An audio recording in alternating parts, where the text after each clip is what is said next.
โทษเด้อน้อง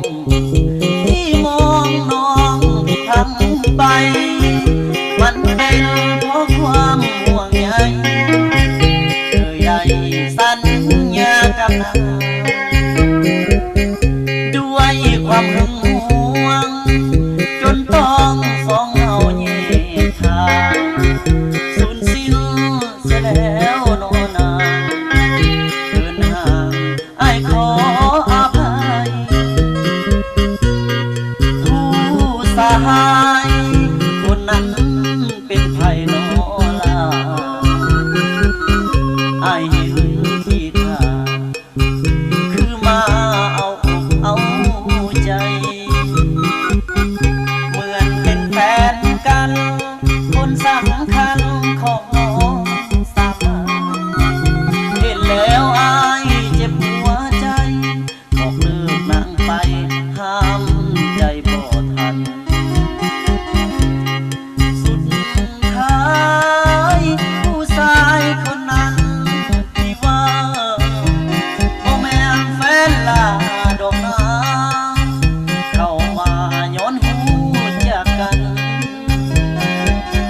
เพราะความเสียใจตัดเนื้อใยว่าให้เจ็บจังเหตุผลคำเดียวสั้นๆว่าเลิกลากันย้อนนางสองใจขอโทษน้องนางที่เข้าใจผิด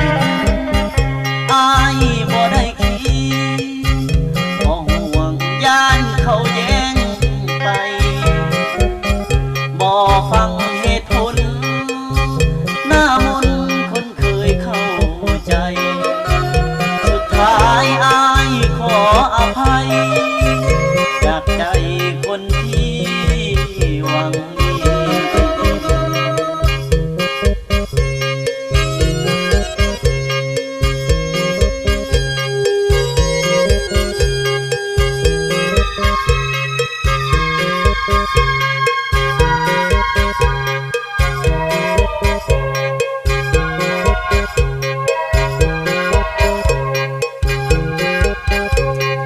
สุดท้ายผู้ชายคนนั้นที่ว่าบ่แม่นแฟนลาดอกนาเข้ามาย้อนหูจากกันเพราะความเสียใจตัดเนื้อใยว่าให้เจ็บจังเหตุผลคำเดียวสั้นๆว่าเลิกลากันย้อนนางสองใจ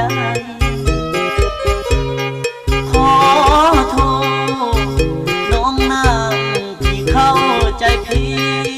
ดอ้ายบ่ได้คิดเพราะห่วงย่านเขาแย่งไปบ่ฟังเหตุผลหน้ามนต์คนเคยเข้าใจสุดท้ายอ้ายขออภัยจากใจคนที่